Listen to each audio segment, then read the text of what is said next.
The Old Stithian Association is a testament to the founders' desire to develop a school for young people of substance. They would appreciate the story of the OSA, a story of determination and grit.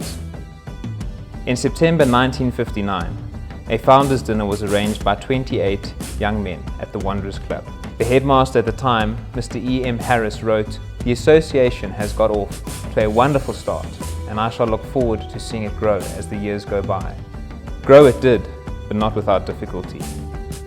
The newly formed Old Boys Association drew up a constitution with grand aims made by young men with no financial background. These aims included: promote a healthy network and interaction between the Old Boys, arrange Old Boys sports fixtures, financially assist Old Boys and their dependents in various purposes in the interests of the boys of St. Stithians College, purchase, rent, lease, hold and dispose of any buildings or premises used for the members, further the interests and prosperity of St. Stithians College. Their eyes were set on the future for the association and the college. For the first 10 years, the association was run by 6 Old Boys. Lacking experience, they were represented on council by parents, until 1965, when Clive Abraham became the first Old Boy to serve on the council. In 1968, to mark the 10-year anniversary of the association, a sundial was donated. This, the first of many donations made to the college, stands in the Boys' College main quad to this day. It is a constant reminder of the movement of time, and the association certainly has had to move with the times. The Old Boys Committee had a dream, their own clubhouse. Their vision saw Old Boys visiting the school and supporting and playing sport. Mark Henning organized an Old Boys Day. By 1975, the day had become part of Founders Day, with a variety of sports being played. The cricket team played in the club league, featuring a number of first-class cricketers. They would have loved to have future Old Boy Kagiso Rabada alongside them. By 1976, the association was negotiating for land on the campus. A piece of land below the boys' prep was allotted. The land was leased to the association for the princely sum of R1. Problem solved.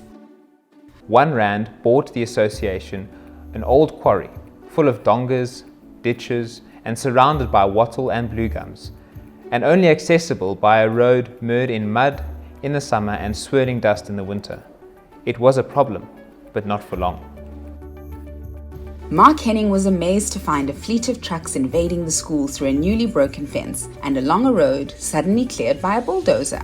Rubble from the Santon City building site was dumped, and the contractor had the site leveled at no cost. By 1976, the association had 311 registered members. 211 of them were paying their fees. The clubhouse at this time seemed like a mountain too high. The Old Boys continued with the annual sports day, and in 1977, the sports day fell on the same day as Founders Day. Only 8 boys attended the chapel service that year. Just a few years later, the Old Boys acquired a porter cabin to be used as a bar and an old cottage as a change room. By 1984, through generous donations from Old Boys, the first phase of the One and All Clubhouse was completed. It was the perfect spot to have a drink while watching a game of cricket or rugby. In 1992, Lance Sherrill, the first college rugby Springbok, played fly half for the Old Boys. The clubhouse became a hub for alumni, parents, and staff, a place to socialize and hold celebrations. There was another problem to solve. This was the debt to the college of R350,000. Under the chairmanship of Cliff Jackson, the debt was not only paid off, but a profit was made. The idea of hosting a hospitality tent at the annual school's rugby festival helped enormously. Driven by Old Boy Craig Warrener, the OSA zone has now become a popular fixture of the festival. In 1997, we had our first Girls' College matriculants. This paved the way forward. In 2000, when a special resolution was adopted at the AGM, the Old Boys Association was reconstituted to the Old Stithian Association. The Saints community mourned when Adam Erdang, a tireless chair of the association, died in 2001. The main room of the One and All Clubhouse was named after him, and a further great tribute to his memory was in 2017 when his daughter, Lauren, was elected as the Girls' College OSA rep. The old One and All had become too small. The club had no income, had no savings in the bank, but were undeterred. A bigger space was needed. By 2009, with a generous donation from Craig Warrener and the work of project manager Alan Needham, the association had journeyed from a muddy wattle-based camp to a porter cabin to what is now known as the Higher Ground, with its magnificent panoramic views. Fittingly below it was the Everest Field, now known as the Wayne Joubert Field. The OSA had climbed its mountain. Higher Ground is always buzzing. It's a place of welcome for the Saints community.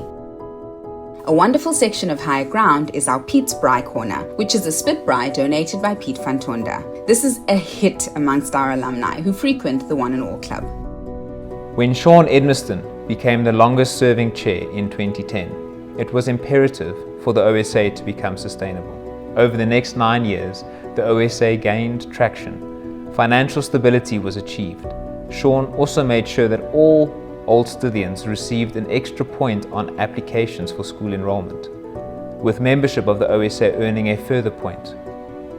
A vital part of the OSA's work is the drive toward transformation, diversity, and inclusion. There is a representative on every major school committee, giving the OSA a voice in all areas of school life. The OSA takes its responsibilities seriously. We have climbed one mountain. Now we need to set our sights on even higher ground. We are no longer a handful of young people at a dinner. We can take on that legacy and dream even bigger dreams. There are nearly 10,000 alumni, men and women all over the world, making a world of difference. Walter McFarlane reflects that St. Stithians has been blessed by people who arise to serve the school selflessly and brilliantly.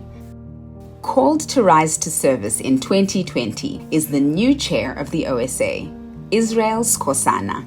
Good afternoon. My name is Israel Skosana, and I matriculated from St. Stithians College in 2000. I'm currently the chairman of the Old Stithian Association that looks after the interests of alumni from this great school. Schooling at St. Stithians isn't just a chapter in one's schooling career. It is a sense of community and brotherhood and sisterhood that lasts a lifetime. It is this sense of belonging that motivated me to be a participant of the Old Stithian Association in 2015, as I believed in its objective of driving long-term sustainability of the school and creating a sense of community amongst alumni. Under my leadership as OSA Chair, we will further enhance our value proposition to alumni. We will grow our global presence with our various chapters from Sydney to London. We will then also further drive the transformation agenda and inclusivity, where we have greater participation from girls and black alumni involved in the OSA as well as the school going forward. Ultimately, to deliver a sense of community, to have a stronger one and all. The OSA is for alumni, by alumni. The benefits of becoming an OSA member are far-reaching, and here are just some of a few. 1,800 Rand once-off gives you life membership, and this includes a 10% discount of food and beverages bought from High Ground Restaurant, access to the campus for walking, running, cycling, access to the sporting grounds and facilities at a reduced fee, access to the school chapel, no venue hire for functions at Higher Ground, admission points when registering children, access to the OSA's network portal, a network full of Saints alumni everywhere in the world, and invites to exclusive OSA events and reunions. Part of this OSA membership allows members to give back to their school, to contribute to the Saints community, and to help shape a better future. My St. Stithians is the spirit which pervades the quest for light, knowledge and truth, guided by guardians who shape the clay of each individual and craft the birthplace of the world's genius in the imagination of the future architects of knowledge. By Zagare Batilis, 2008.